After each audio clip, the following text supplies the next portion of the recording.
ओम शांति। 27 अप्रैल 1983 की अव्यक्तवाणी कंटिन्यू करते हैं। बाबा पक्का कराते हैं कि समझदार ये नहीं कहेंगे कि क्या करे। समझदार बार बार धोखा नहीं खाते, अलबेले बार बार धोखा खाते हैं।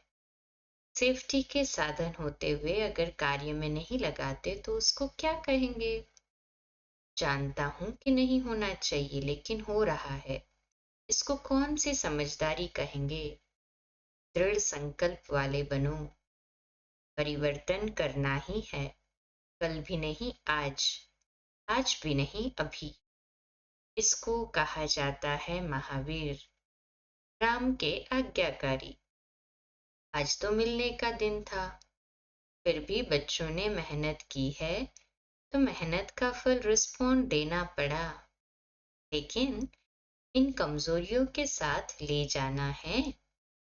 दी हुई चीज फिर वापस तो नहीं लेनी है ना। जबरदस्ती आ जावे तो भी आने नहीं देना। मुश्किल को आने दिया जाता है क्या। अटेंशन, चेकिंग ये डबल लॉक, याद और सेवा ये दूसरा डबल लॉक सबके पास है ना। तो सदा ये डबल लॉक लगा रहे, दोनों तरफ लॉक लगाना, समझा। एक तरफ नहीं लगाना। खातिरी तो स्थूल सूक्ष्म बहुत हुई है, डबल खातिरी हुई ना। जैसे दीदी दादी व निमित्त बनी हुई आत्माओं ने दिल से खातिरी की है तो उसके रिटर्न में सब दीदी दादी को खातिरी देकर जाना कि हम अभी से सदा के विजयी रहेंगे। सिर्फ मुख से नहीं बोलना, मन से बोलना। फिर एक मास के बाद इन फोटो वालों को देखेंगे कि क्या कर रहे हैं। किससे भी छिपाओ लेकिन बाप से तो नहीं छिपा सकेंगे। अच्छा, सदा दृढ़ संकल्प द्वारा सोचा और किया, दोनों को समान बनाने वाले। सदा दिव्य नेत्र द्वारा आत्मिक रूप को देखने वाले। जहां देखे वहां आत्मा ही आत्मा देखे, ऐसे अर्थ स्वरूप पुरुषार्थी आत्माओं को बाप दादा का याद प्यार और नमस्ते।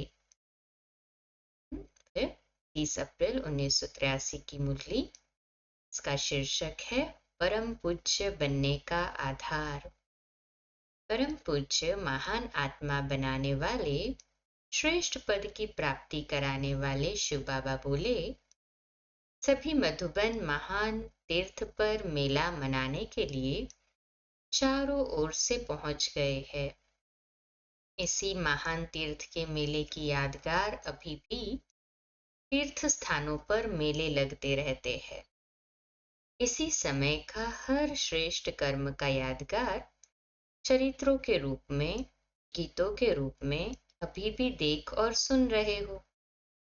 चैतन्य श्रेष्ठ आत्माएं अपना चित्र और चरित्र देख सुन रही है।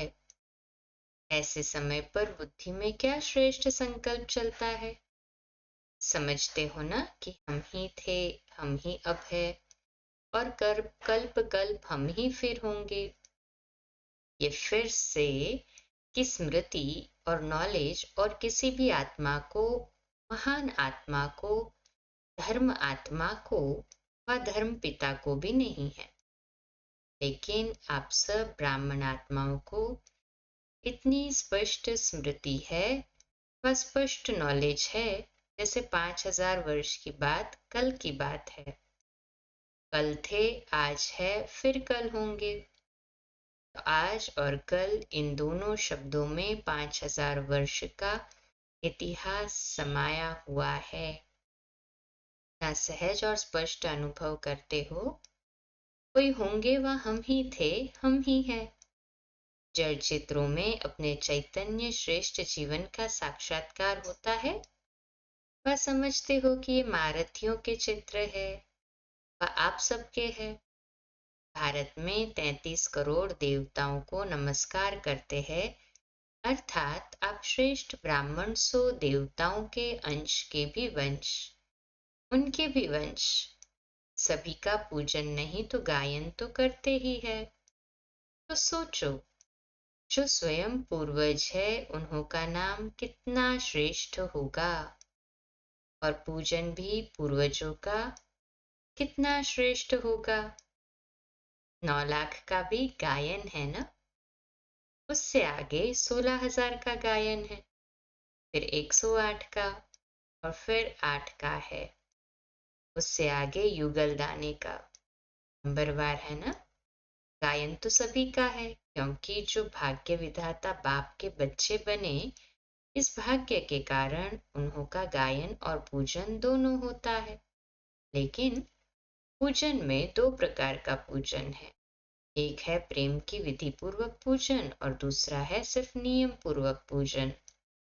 दोनों में अंतर है ना। तो अपने से पूछो, मैं कौन सी पूज्य आत्मा हूँ।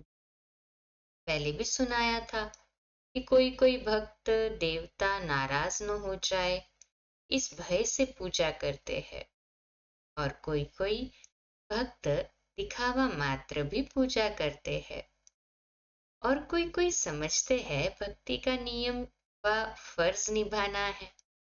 तो चाहे दिल हो या न हो, लेकिन निभाना है, ऐसे फर्ज समझकर करते हैं। चारों ही प्रकार के भक्त किसी न किसी प्रकार से बनते हैं।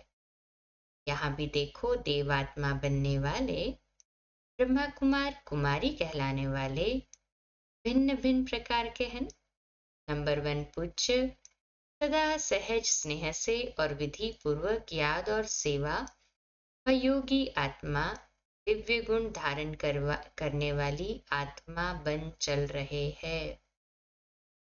तो जैसे पूजा में नंबरवार है, वैसे बाबा कहते हैं यहाँ पे भी बाबा के बच्चे बनने के बाद भी नंबरवार है। अच्छा, ओम शांति।